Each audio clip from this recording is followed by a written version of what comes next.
नमस्कार। कैसे हैं सब लोग? उम्मीद करता हूँ कि सब लोग ठीक है। और thank you so much for watching once again. आज मैं एक स्पेशल टॉपिक डिस्कशन करने आया हूँ जो मेजरली कॉरपोरेट का जो कंपनीज है या छोटी से बड़ी कंपनी जो है उसके लिए हेल्प हो सकता है। और ये जो वीडियो है स्टार्टिंग से लेकर एंड तक ज़रूर देखना, और ये वीडियो बहुत ही हेल्पफुल होने वाला है सब लोगों को।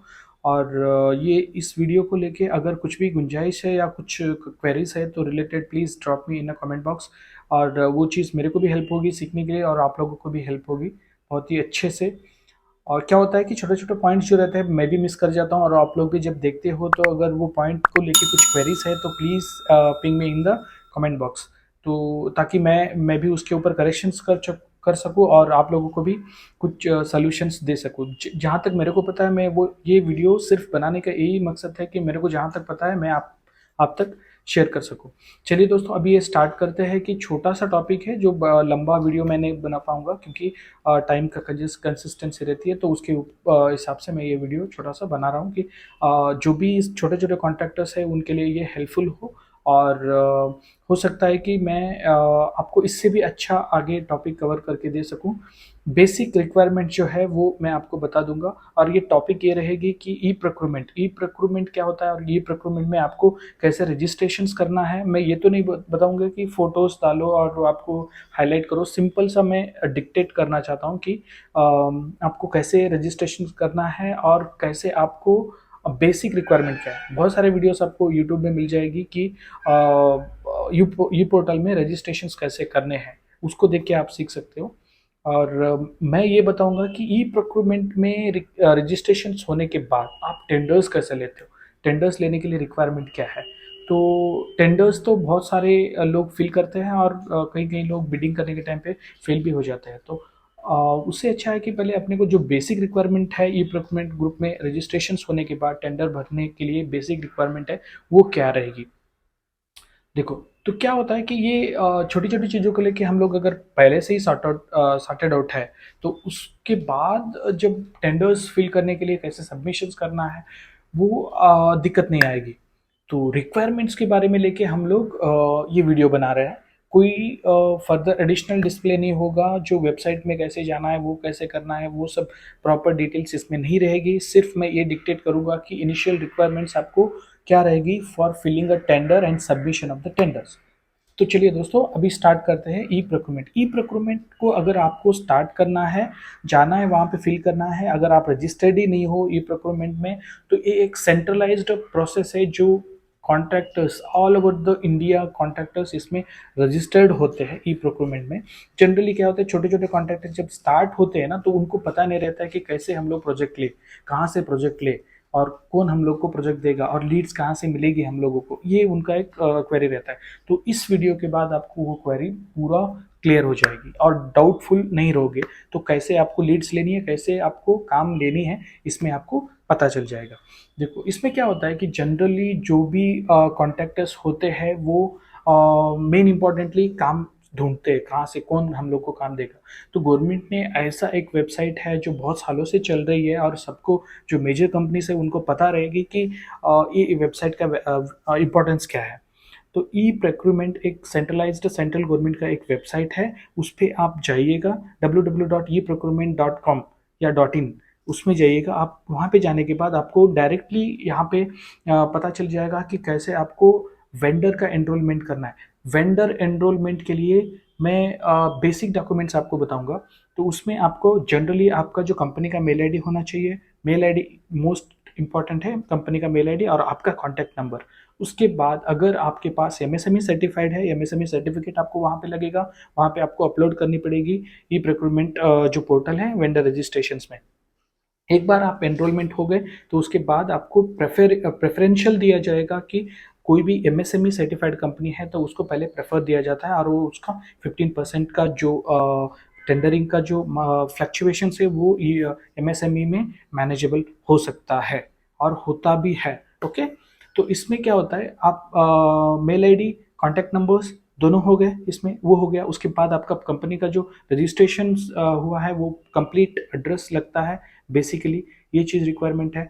उसके बाद जो बेसिक लेवल डॉक्यूमेंट्स है वो सब आपको यहाँ पे डिटेल्स मेंशन करनी पड़ती है, लाइक कॉन्टैक्ट नंबर्स आपका और ऑफिस एड्रेस, ये सब जो डिटेल्स है इसमें आपको ये बेसिक रिक्वायरमेंट्स ई प्रोक्योरमेंट जो मेन पोर्टल है उसमें रजिस्ट्रेशन होने के लिए। उसके बाद ई प्रोक्योरमेंट का जो मेन पोर्टल रजिस्ट्रेशन होने के बाद आपको ई प्रोक्योरमेंट के अंदर मोर देन 341 कंपनीज है, more than 341 all over India जो कंपनीज में आप रजिस्टर्ड हो सकते हो। समझो आप ई प्रोक्योरमेंट में रजिस्ट्रेशन कर लिए और उसके बाद आपको दूसरे कंपनी को भी रजिस्ट्रेशन करना है। सेम प्रोसेस रहेगा जैसे आप ई प्रोक्योरमेंट में रजिस्टर कर किया है, वैसे सेम प्रोसेस ही बाकी कंपनियों के साथ में भी रहेगा। आप जब फॉर एग्जांपल मैं बोल दूंगा कि eprocurebhel.com.in ऐसे रहता है, ठीक है, तो उसमें आप रजिस्ट्रेशन करने के लिए सेम पहला ही जैसे आप ई प्रोक्योरमेंट में प्रोसेस फॉलो किए, सेम प्रोसेस वहाँ पे फॉलो करना पड़ता है, सेम डिटेल्स फिल करनी पड़ती है। ओके, उसके बाद आपको जो आपके ओन प्रोफाइल में जाना है, ई प्रोक्योरमेंट होने के बाद ना, रजिस्ट्रेशन होने के बाद आपका जो ओन प्रोफाइल है उसमें जाने के लिए आपको लगेगी main important, very very important, DSC class 3। DSC class 3 in the sense, DNC in the sense digital signature class 3, class 3 का जरूरत पड़ेगा।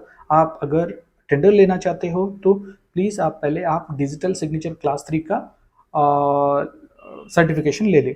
एक बार आपको वो ड्राइव मिल गया, डीएससी का क्लास 3 का ड्राइव मिल गया, उसके बाद आप जब ये प्रोक्योरमेंट रजिस्टर्ड किए हैं उसके बाद आपको डीएससी आपका पेन ड्राइव देते हैं वो लोग, तो पेन ड्राइव आपको आपका जो सिस्टम है उसके अंदर इंसर्ट करना पड़ता है।